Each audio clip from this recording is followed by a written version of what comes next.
अस्सलाम वालेकुम viewers, rich Pakistan का नया एपिसोड लिए मैं हूं आपका मेजबान अब्दुर्रहमान। आज डिस्कस करेंगे हम दो इंटरेस्टिंग न्यूज। पाकिस्तान में जेर तामीर सबसे बड़े पन बिजली मंसूबे पर अहम पेशरफ्त हुई है। वर्ल्ड बैंक दासू डैम के लिए मजीद $1 अरब का सस्ता कर्जा देगा। इस कर्जे के बाद उम्मीद है कि यह डैम सन 2027-28 तक मुकम्मल हो जाएगा। इससे आपसे डिस्कस करेंगे और आपको बताएंगे कि ये जो डैम है कितनी सस्ती बिजली पैदा करेगा। जबकि आज की दूसरी खबर, आजाद कश्मीर की हुकूमत ने अपने इलाके में मौजूद दर्जनों सिगरेट बनाने वाली कंपनियों के खिलाफ एक्शन शुरू किया है। ये सिगरेट बनाने वाली फैक्ट्रियां जो है बड़ी मिकदार में टैक्स चोरी करती हैं और अगर पाकिस्तान के लेवल पर देखें तो पाकिस्तान में सिगरेट बनाने वाली कंपनियां, फैक्ट्रियां सालाना 40 अरब रुपए से लेकर 70 अरब रुपए तक का टैक्स चोरी करती हैं। इतना टैक्स हमें इन फैक्ट्रियों से इजाफे आ सकता है। इसे प्रोग्राम के दूसरे से हम डिस्कस करेंगे, लेकिन पहले चलते हैं दासू डैम, जो कि इस वक्त पाकिस्तान में जेर तामीर सबसे बड़ा पन बिजली मंसूबा है। वैसे तो इसकी बिजली पैदा करने की सलाहियत 4320 मेगावाट होगी, लेकिन उसमें से फेज 1 के अंदर 2160 मेगावाट इस वक्त जेर तामीर है। इस पर लागत जो पहले आनी थी वो आनी थी $4.3 अरब। वक्त के साथ इसकी लागत बढ़ गई है 13%। अब ये $4.9 अरब का प्रोडक्ट है। तो वर्ल्ड बैंक इसके लिए मजीद $1 अरब देगा। इससे पहले इसी प्रोडक्ट के लिए इब्तदाई तौर पर $588 मिलियन दिए गए थे। फिर इसकी ट्रांसमिशन लाइन बिछाने के लिए $700 मिलियन दिए गए थे, यानी $1288 मिलियन पहले दिए गए, $1 बिलियन मजीद दिया जाएगा। $2.88 बिलियन इस प्रोडक्ट के लिए फॉरेन फाइनेंसिंग आएगी। बाकी पैसे हुकूमत पाकिस्तान अपनी जेब से डाल रही है, वापस डाल रहा है। अब ये प्रोडक्ट इसलिए अहम है कि इस मंसूबे के जरिए हमें सालाना 21 अरब यूनिट्स बिजली मिलेगी। फेज 1 के अंदर 12 अरब यूनिट्स बिजली मिलेगी। फेज 2 जब कंप्लीट होगा तो ये दोनों फेजेस मिलाकर हमें 21 अरब यूनिट्स बिजली बनाएंगे। और ये सबसे बड़ा मंसूबा इन द सेंस होगा कि चूंकि इस जगह पर पानी को बहुत बड़ी मिकदार में बहुत अरसे के लिए रोका नहीं जाएगा, ये रन ऑफ द रिवर होगा, छोटा सा इसमें डैम भी होगा ताकि पानी इनके पास तो जखीरा हो और हेड मिल सके। तो उस हिसाब से इस प्रोजेक्ट से 21 अरब यूनिट बिजली मिलेगी। बादशाह डैम वैसे 4500 मेगावाट का है, लेकिन उसमें पानी चूंकि रोका जाएगा तो उससे सालाना बुनियादों पर 18 अरब यूनिट्स बिजली मिलेगी। दासू डैम को प्रेफर किया था नवाज शरीफ ने अपने गुज़िश्ता टन्योर के अंदर। 2013 के अंदर उन्होंने दासू डैम को प्रेफरेंस दी बादशाह के ऊपर और मोहम्मद डैम के ऊपर। यह जल्दी मुकम्मल होना था और एक्सपेक्टेशन ये थी कि 2018 तक ये मुकम्मल हो जाएगा, लेकिन पाकिस्तान के हालात ऐसे थे कि 2018 तो क्या, ये फिर अगली डेट 2021 में भी कंप्लीट नहीं हुआ, फिर 2026 की डेट रखी गई। इस दौरान यहाँ पर काम करने वाले चाइनीज इंजीनियर्स पर 2 हमले हुए, उसके सबब यहाँ पर हफ्तों काम रुका रहा। तो अब माहिरीन कहते हैं कि शायद 2027 से 28 तक ये मुकम्मल हो। इसकी फॉरेन फंडिंग जो है उसका कंपोनेंट तकरीबन आ चुका है, थोड़ी बहुत कसर है वो भी निकल जाएगी। तो ये डैम हमें कितने रुपए यूनिट वाली बिजली देगा? ₹8.5 यूनिट।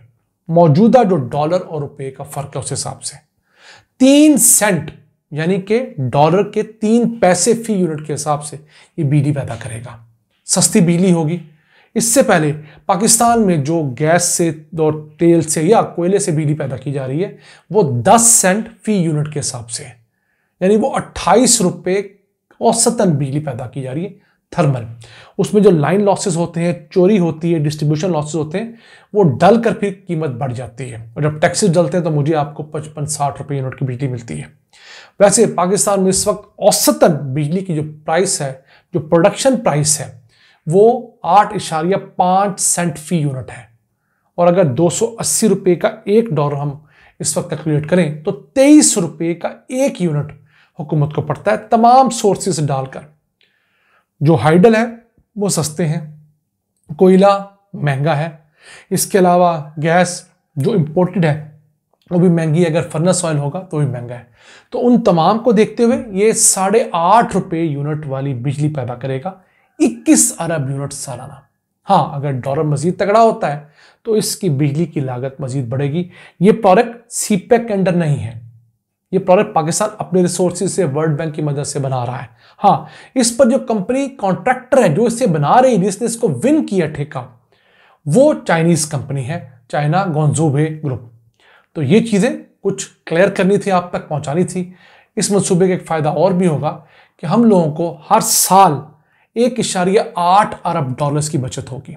यानी इतनी बिजली अगर हम किसी थर्मल पावर प्लांट से बनाएं तो हमें 1.8 अरब डॉलर का कोयला या गैस इंपोर्ट करनी पड़नी थी, जो अब नहीं करनी पड़ेगी जब ये मुकम्मल होगा। फिर ये मंसूबा 5 मिलियन टन कार्बन डाइऑक्साइड भी हवा में शामिल होने से रोकेगा। इतना अहम मंसूबा है पाकिस्तान के लिए। आइए चलते हैं आज की दूसरी अहम खबर की तरफ। पाकिस्तान में सिगरेट माफिया बहुत तगड़ा है, अपनी मर्जी की पॉलिसीज बनाता है। तो इस सिगरेट के सेक्टर के अंदर जो नाजायज 2 नंबर या स्मगल्ड सिगरेट पाकिस्तान में बिकती हैं, उससे हुकूमत पाकिस्तान को 40 अरब रुपए से लेकर 70 अरब रुपए का लॉस होता है, टैक्स जो कलेक्ट नहीं होता। तो उसको काउंटर करने के लिए आज़ाद कश्मीर की हुकूमत भी फ्रंट पे ही, क्योंकि आज़ाद कश्मीर में तकरीबन 12 से ज़्यादा सिगरेट बनाने वाली फैक्ट्री हैं।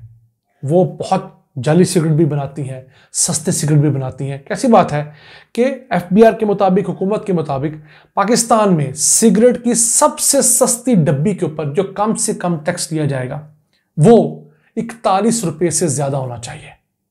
खा वो बड़ा ब्रांड है या छोटा, सबसे सस्ता ये रेट है। इसके बावजूद मुल्क में आज भी ऐसे ब्रांड्स हैं जिनकी सिगरेट की डब्बी ही 40 रुपये से कम है। कहाँ उस पर टैक्स लगना था 40-41 रुपये, वो कॉस्ट ही सस्ती है। तो क्या हो रहा है कि बजाय वो लोग 40 रुपये की लागत के ऊपर 40 रुपये टैक्स लेकर 80 रुपये की डब्बी बेचते, वो टैक्स चोरी करते हैं और हम लोगों को डब्बी सस्ती बेचते हैं। और पाकिस्तान में दिन ब दिन बड़ी तादाद में लोग सिगरेट के रस्सियाँ होते जा रहे हैं। इस सिलसिले में आज़ाद कश्मीर हुकूमत ने क्रैकडाउन का आगाज़ किया है। 3 फैक्ट्रियाँ आज़ाद कश्मीर के अंदर सील कर दी गई हैं और उम्मीद है कि मज़ीद भी की जाएंगी। और कहा जाता है उनमें से एक फैक्ट्री ऐसी है, वतन टोबैको, जो सालाना 24 अरब रुपए की टैक्स चोरी में मुलव्वस है। मुबैना तौर पर हुकूमती जो करिंदे हैं वो तो बढ़ा चढ़ा कर चीज़ें बयान करते हैं, चलिए 24 ना सही, अगर 4 अरब रुपए की टैक्स चोरी में मुलव्वस है तो ये भी बहुत बड़ा मार्का है। अब पाकिस्तान के अंदर 2 बड़ी सिगरेट बनाने वाली कंपनियां 98% टैक्स देती हैं और इन कंपनियों का जो शेयर है मार्केट के अंदर वो 65% है, जबकि बकिया जो 52 कंपनियां हैं जिनका मार्केट का शेयर 35% है, वो सिर्फ 2% टैक्स देती हैं। पिछले साल पाकिस्तान में सिगरेट इंडस्ट्री से 148 अरब रुपए टैक्स कलेक्ट हुआ। इस साल 200 अरब रुपए की एक्सपेक्टेशन है, जबकि ये सिगरेट और टोबैको का सेक्टर पाकिस्तान को हर साल 615 अरब रुपए का नुकसान दे रहा है। जो आलमी माहिरीन है, वर्ल्ड हेल्थ ऑर्गेनाइजेशन है, वो कहते हैं कि पाकिस्तान में भी सिगरेट पर 70% तक टैक्स होना चाहिए। यानी सिगरेट की डब्बी अगर 100 रुपए की है तो उस पर 70 रुपए टैक्स हो, अगर सिगरेट डब्बी 200 रुपए की है उस पर 140 रुपए टैक्स हो। हमारे पास अभी भी ये शरह 40% है, 70% नहीं है।